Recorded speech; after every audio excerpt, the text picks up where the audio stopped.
A mother pushes her daughter's stroller down a quiet street. She sees a body, sliced clean in half. No blood on the grass. She wasn't killed there. This is the Black Dahlia. Her name was Elizabeth Short. 22 years old.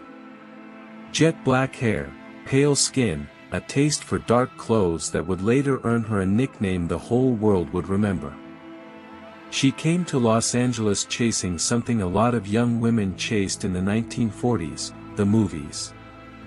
Waitress jobs paid the bills while she waited for her big break. It never came.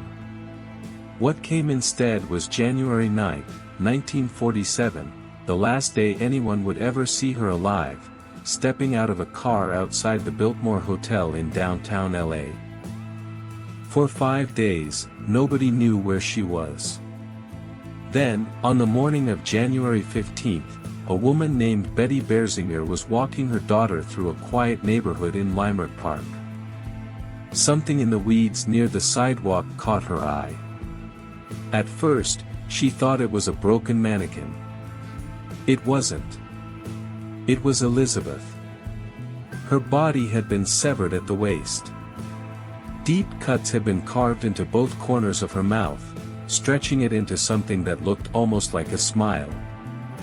There was no blood at the scene. None.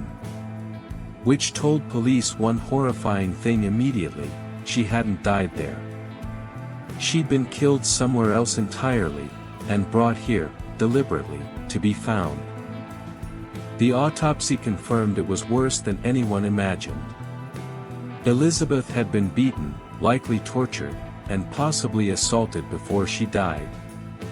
Her official cause of death was blunt force trauma to the head, followed by severe blood loss. The body had been almost surgically bisected, so cleanly that some investigators believed the killer had medical training, or at the very least, detailed knowledge of anatomy. The precision terrified detectives more than the brutality did. This wasn't rage. This was control. Newspapers got their hands on the story within hours, and it exploded. Reporters gave her a nickname, the Black Dahlia, a nod to her dark hair and a film noir movie that had come out the year before. Almost overnight, a waitress nobody had noticed in life became the most talked about woman in America in death. And the press coverage did something else too: it triggered a wave of attention seekers. Over 60 people falsely confessed to the murder in that first year alone. Over the following decades, that number climbed past 500. Then, 10 days after the body was found, something happened that made this case even stranger. A local newspaper received an envelope. Inside were items belonging to Elizabeth, her birth certificate, photographs, and an address book with a name torn out of it. A note inside, assembled from letters cut out of newspapers, read, "Here is Dahlia's belongings, letter to follow." Detectives were stunned. Whoever sent it either was the killer, or knew exactly what the killer had touched. Suspicion quickly landed on a man named Robert "Red" Manley, a traveling salesman who admitted he dropped Elizabeth off at the Biltmore just days before she vanished.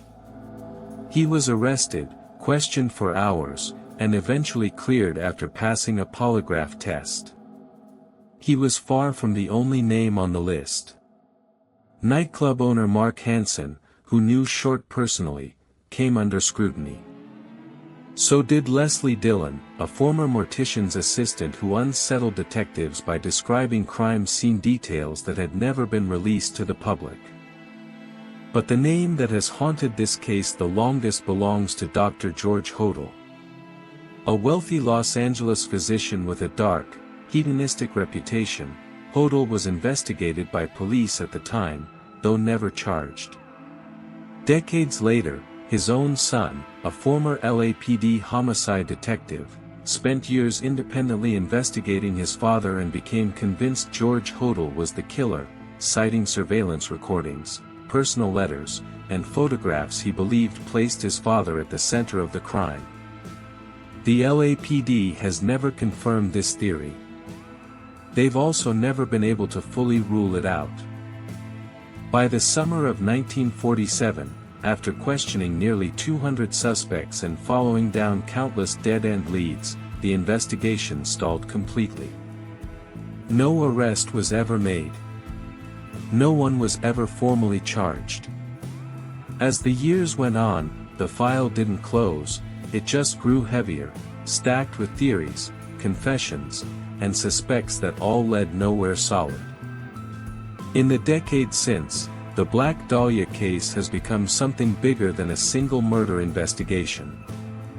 Books, films, and amateur detectives have picked apart every detail for over 70 years, each convinced they've finally found the answer everyone else missed.